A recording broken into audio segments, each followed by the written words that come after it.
Assalamualaikum warahmatullahi wabarakatuh. Ini lama sekali ya, lama baru Cilos News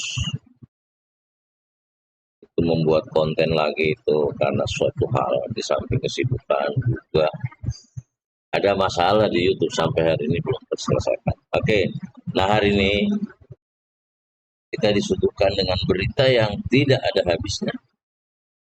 Tapi ya silakan masyarakat, kami pribadi menganggap bahwa ijazah itu pasti ada masalah dengan berlarut-larut waktu, apalagi seorang petinggi-petinggi semua, ijazah kok sulit sekali dibuktikan apa palsu atau asli. Namun memang pada kenyataannya, kami secara pribadi ya yang tidak ada hubungannya, nggak kenal Mas Roy Suryo, apalagi Pak Jokowi, aduh jauh, Pak Jokowi adalah seorang mantan presiden. Penyelesaian ijazahnya sendiri kok berlarut-larut kayak gitu.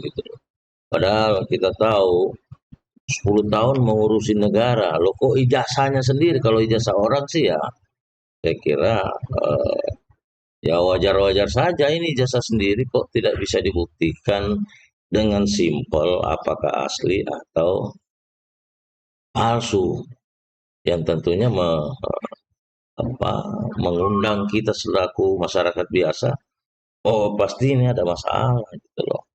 Itu yang menjadi kesimpulan yang selama ini menjadi polemik yang tidak ada ujungnya dan tidak tahu kapan berakhirnya gitu loh. Dan tentunya hampir seluruh masyarakat Indonesia tidak percaya kalau itu palsu, tapi dengan berlarutnya waktu akhirnya berbalik cara berpikir kita dengan bukti-bukti. Setelah kita lihat langsung juga, ternyata ijazahnya Pak Jokowi pakai kacamata. Umum kita tahu ya. Saya masih SD itu sudah dilarang pakai kacamata. Itu tahun sebelum tahun 85, kami tahun 71 itu. SMP lebih-lebih, SMA lebih-lebih. Begitu juga seterusnya. Nah ini UGM yang kita tahu, universitas yang begitu apa sangat berkualitas dan sangat dikenal. Kok bisa-bisanya Pak Jokowi boleh pakai kacamata? Tapi yang terpenting bahwa dengan tidak bisanya diselesaikan dengan cepat, pasti ada masalah. Itu keyakinan saya. Kalau saya pribadi ya. Oke, kita langsung lihat bagaimana berita yang sesungguhnya. Gara-gara Mas Roy juga. Sudah ditunjukkan ijazahnya yang tanggal 15 Februari, 15 Desember, tetap saja dia mengatakan state 99,9% palsu itu. Dan juga saya meyakini karena saya lawyernya.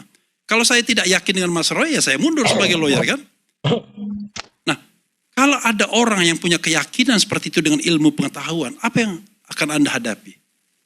Kriminalisasikan dia. Ancam dia dengan penahanan. Ancam dia dengan hukuman berat. Biar kapok. Ternyata dasar mentalnya gila-gilaan. Nggak kapok juga. Maka, kata Sun Tzu ya kan? Kata Sun Tzu nih, ahli perang Cina. Kalau Anda tidak bisa menundukkan lawan, maka kasihlah kira-kira di approach, ya kan? Nah ini mohon maaf nih, ini saya bilang tafsir. RJ yang berakhir dengan SP3 ini, kan cerita manis kan bagi Bang Damai kan? Egy Sujana, bebas saya, ya kan? Soal dimaki orang itu soal lain, ya kan? Semua orang dimaki, saya pun dimaki juga, ya kan? Tetapi itu adalah pesan kepada Roy Suryo, Rismond, Tifa, kalau Anda mau selamat, mudah loh, gampang. Pergi aja ke Solo. Ya kan? Case close. Masalahnya apakah hukum ditegakkan seperti itu? Kan gila namanya. Masa hukum ditegakkan hanya karena kehendak satu orang? Kalau kita lihat pasal-pasal yang dikenakan, tidak semuanya delik aduan. Tidak semuanya pengaduan atau pelaporan, tetapi ada juga delik umum. Dan bahkan delik umumnya yang paling determinatif, yang paling dianggap menakutkan dan mengancam, sehingga bisa ditahan atau ditangkap sewaktu-waktu. Mas Roy sudah saya katakan, kalau delik aduan itu ancaman hukumannya cuma 4 tahun. Dia santai saja. Sampai sidang 6 bulan, 1 tahun pun dia nggak akan mungkin ditahan. Tetapi ketika diletakkan pasal 32 dan 35 yang menurut Profesor Henry Subiakto, bukan itu maksudnya, bukan itu maksudnya, maka dia diancam setiap saat bisa ditangkap, bisa ditahan. Isu untuk ditangkap, ditahan itu tidak hanya isu, tetapi juga diprovokasi, ya kan, oleh para termul. Ya kan, identifikasi yang sudah mendunia itu. Bayangkan, kalau kita letakkan pada pasal 160 KUHP lama, mereka yang justru memprovokasi. Jadi kalau ada penangkapan betul, mereka harus kena itu. Nah, kalau kita mau kilik-kilik lagi semua pasal yang dikenakan itu, makanya kita masalahkan itu dia digelar perkara khusus. Misal 160 KUHP, delik penghasutan. Karena itu sudah jelas, putusan MK mengatakan itu delik material, bukan delik formil. Kalau saya mengatakan bakar rumah itu, kalau cuma saudara ngomong saja, nggak kena kayak pasal 160. Kecuali ketika saya katakan bakar rumah itu, orang yang saya suruh dia bakar betul, maka saya kena delik penghasutan. Pertanyaan saya misalnya, ini ada statement dari Roy Suryo. Saya yakin ijazah Jokowi 99,9% palsu. Oke? Atau Damai yang bilang begitu. Lalu penghasutannya di mana? Lalu delik materialnya di mana? Apakah gara-gara hasutan tersebut orang percaya bahwa itu palsu? Loh, kok kepercayaan menjadi tindak pidana? You believe something menjadi tidak pidana? Gak bisa. Anda percaya tidak ada Tuhan pun yang gak bisa dipidana. Anda percaya bahwa ijazah Jokowi itu 99,9% palsu, enggak bisa dipidana. Mana bisa dipidana? Itu kan kepercayaan. Itu sama saja mengatakan Anda ganteng, padahal jelek misalnya. Enggak bisa dipidana juga. Kan dia punya subjektivitas. Makanya kemarin Prof. Henry mengatakan ada 4 hal yang tidak bisa dikriminalisasi atau dipidanakan. Dan yang pertama adalah expert privilege. Kenapa expert privilege? Jadi yang namanya seorang expert itu punya privilege, punya kekhususan, punya legacy, punya sesuatu yang bisa diucapkan ke publik. Dan itu menjadi expert opinion. Jadi kalau saya misalnya dianggap pakar hukum tata negara, kadang-kadang pendapat saya mungkin juga salah menurut Yusril. Tetapi tidak bisa mengatakan itu tindak pidana. Berikutnya apa? Yang tidak bisa dipidanakan. Moral duty, kewajiban moral. Jadi kalau Anda misalnya melihat sesuatu yang salah, tidak benar, dan tidak ada orang lain, tapi Anda diam saja, maka itu salah. Berarti Anda melanggar kewajiban moral. Nah, ketika saya mengatakan, Damai Hari Lubis itu nyolong, dia nggak bisa meninggalkan saya. Karena saya moral duty saya mengatakan bahwa saya melihat sendiri. Yang ketiga, truth, kebenaran. Gak bisa dipidanakan. Kebenaran. Kalau saya mengungkapkan misalnya sesuatu yang memang benar, balik lagi ke ijazah, benar, gak bisa dipidanakan. Kecuali tidak benar. Pertanyaannya adalah, kan kita belum tahu benar atau tidak benar. Karena itulah bro, kita harus uji ijazah ini palsu atau asli. Dan forum untuk mengujinya adalah forum perdata atau forum petun, bukan forum pidana. Saya sudah mengatakan berkali-kali, bohong. Kalau kemudian Roy Suryo kemudian dihadirkan di sidang pidana lalu yang akan diuji adalah ijazah Jokowi. Tidak. Mereka akan menghindar untuk pengujian itu. Seperti halnya Bambang Tri dan Gus Nur yang akhirnya dihukum dengan hukuman vonis 6 tahun, walaupun kemudian inkrahnya 4,5 tahun, itu tanpa memperlihatkan ijazah yang sokol aslinya.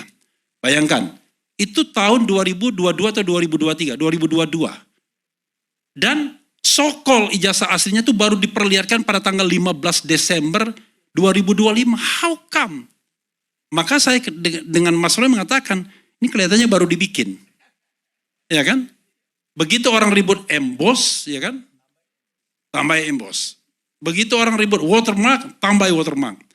Nggak ada lintasan merah, tambahin lintas merah. Nah sekarang konon katanya sedang akan ditambahi hologramnya.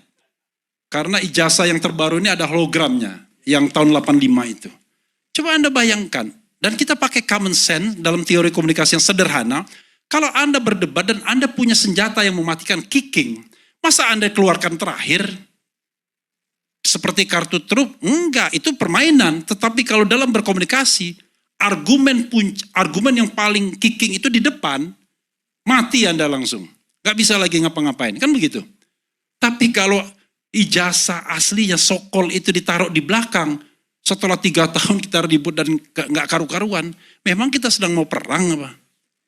Kan kalau memang negarawan, case close, selesaikan persoalan. Nah, lalu terakhir, apa yang ingin saya appeal ya, saya sarankan, begini. Ada 3 pihak yang sekarang ini punya kepentingan. Saya mendahulukan masyarakat, rakyat, masyarakat lah. Di bawah Undang-Undang Dasar 45 Pasal 28F, mereka punya hak atas informasi itu. Karena itu penuhilah informasi kepada mereka tentang ijazah ini apakah asli atau tidak. Sampai concise, confirm, bahwa tidak ada lagi perdebatan bahwa ijazah itu asli atau palsu. Caranya bagaimana? Ya mari kita lakukan pengujian yang seobjektifnya. Misalnya pengujian itu out of the court. Undang seluruh ahli-ahli telematika, ahli digital forensik dan lain sebagainya yang netral, yang independen. Kalau tidak ada yang netral dan independen, cari yang dari luar negeri. Ada kan konferensi nasional bahkan internasional yang bisa dilihat semua orang live bila perlu, sama-sama menguji keaslian ijazah tersebut. Pasti kalau metodenya ilmiah dan metodenya itu bisa dipertanggungjawabkan, proven, itu sifatnya repeatable. Ilmiah itu repeatable, tapi kalau tidak repeatable, berarti tidak ilmiah. Iya kan? Nah itu satu, untuk masyarakat. Untuk Pak Jokowi, saya mengulangi pesan Dr. Tifa, karena dia seorang dokter.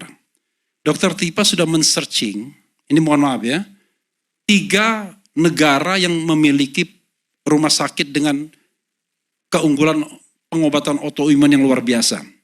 Amerika Serikat, Jerman, dan China. Sudahlah, berobatlah ke sana. Daripada ngurusin seperti ini dan kita lihat, makin lama getting worse kesehatannya. Karena Dr. Tifa seorang dokter, dia tahu. Coba bayangkan, badan makin kurus, makin bungkuk, makin merah, kemudian tidak bisa lagi salaman dan lain sebagainya, rambut rontok dan lain sebagainya. Nah, udah berobatlah. Oke. Berikutnya Mas Roy dan teman-teman semuanya, termasuk yang TPUA, hentikanlah ini semua. Jangan mengada-ngada untuk mengkriminalkan warga negara. Sedih kita.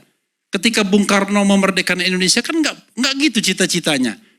Cita-citanya adalah memerdekakan rakyat Indonesia. Kalau kita sudah merdeka di jembatan masalah itu kita akan memerdekakan seluruh hati bangsa Indonesia. Ini jangankan memerdekakan hati.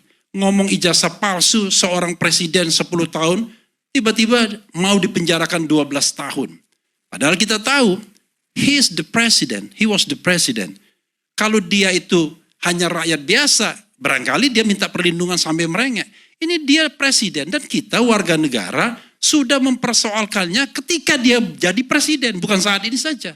Ini kan rantaian dari tahun 2002 setidaknya. Sampai sekarang. Dan tidak confirm, tidak jelas apakah ini palsu atau tidak. Karena itu harus ada yang amicable settlement. Settlement yang baik-baik saja.